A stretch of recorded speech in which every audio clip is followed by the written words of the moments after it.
On va maintenant parler de la troisième raison pour laquelle on procrastine.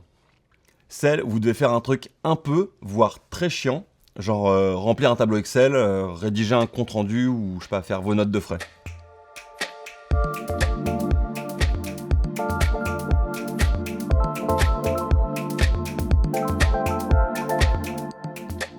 Bon, dans ce cas, il n'y a pas mille astuces. Vous devez trouver un moyen de rendre la tâche plus attrayante. De toute façon, il faudra le faire, donc autant essayer d'y prendre du plaisir. Alors vous vous souvenez peut-être de ce qu'on disait en introduction là sur le temps subjectif. En gros, vous pouvez faire en sorte que le temps passe plus vite. Alors je vais vous donner plusieurs techniques pour accélérer le temps. Première technique, mettez en place un environnement de travail agréable. L'idée c'est de rendre ce moment le moins douloureux possible.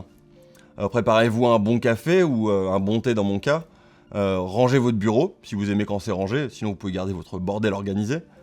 Et mettez-vous une musique que vous aimez bien, pour moi ça va être d'écouter un album de Pink Floyd par exemple.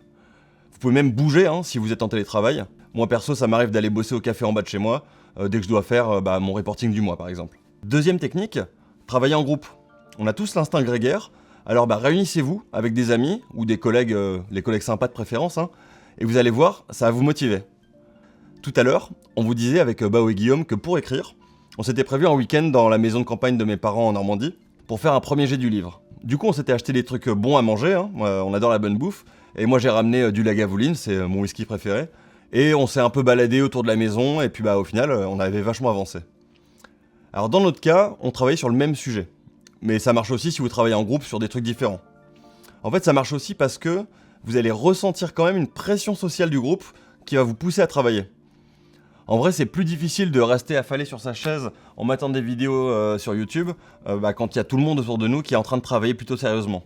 D'ailleurs, cette pression sociale, vous allez aussi la ressentir si c'est des gens que vous connaissez pas. C'est pour ça que ça peut être une bonne idée de vous poser dans un café ou d'aller à la bibliothèque. En plus, il a été prouvé que l'ambiance sonore dans ces lieux-là, elle est super adaptée au travail. Le fait d'avoir un léger bruit ambiant, ça peut booster votre créativité. Le bruit des tasses qui s'entrechoquent, des bruits de fond ambiant de gens qui discutent. Et vous verrez qu'on est 1000 fois plus efficace avec le bruit ambiant d'un café ou d'un bistrot que dans un silence absolu. Il y a même des sites qui simulent ce genre de bruit, si vous voulez vous croire dans un bistrot parisien ou dans une forêt tropicale quand il pleut, alors qu'en fait vous êtes chez vous. Pour finir, travaillez de manière productive. Bon, déjà parce que, par définition, vous allez faire ça plus vite, mais aussi parce que vous n'allez pas rajouter de la douleur à la douleur. Vous êtes déjà en train de travailler sur un truc pas super agréable, alors inutile de rajouter des choses qui vous stressent ou qui vous agacent. Je sais pas, chercher pendant 3 minutes telle fonction dans un menu, ou galérer à chercher vos fichiers. Au contraire, si vous arrivez à vraiment bien maîtriser un logiciel, ça va vous permettre d'éviter toutes ces mini-interruptions un peu stressantes. Par exemple, si vous devez passer 2 heures sur un tableau Excel, essayez d'apprendre les 2-3 raccourcis clavier qui vont vous aider à aller plus vite. Comme faire Alt-Tab sur son ordinateur pour faire des allers-retours rapides entre 2 applications. Donc avant de commencer un travail qui va être un peu pénible, passez 2 minutes à regarder les paramètres du logiciel, les raccourcis clavier, ou alors mater une vidéo sur YouTube pour voir s'il n'y a pas des techniques pour vous en servir au mieux. C'est blindé de tutos sur internet sur toutes les applications. Voilà, on vous a donné pas mal de techniques pour arrêter de procrastiner. On espère bien sûr que ça va vous aider, mais ce qu'on peut vous garantir, c'est que vous allez continuer à procrastiner sur certaines choses. Mais c'est pas grave. Il faut aussi savoir déculpabiliser.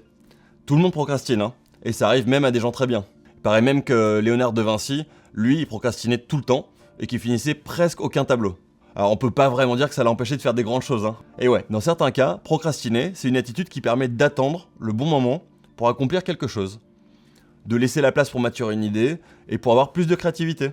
Repensez à Bluma Zagarnik, qui était dans son café en Autriche. Celle qui nous expliquait que quand on avait une tâche en cours, on continue à y travailler dans notre tête. Et c'est peut-être ceci qui vous permettra d'améliorer le résultat de votre travail. Allez, je vous laisse, je vais au café, j'ai des trucs chiants à faire.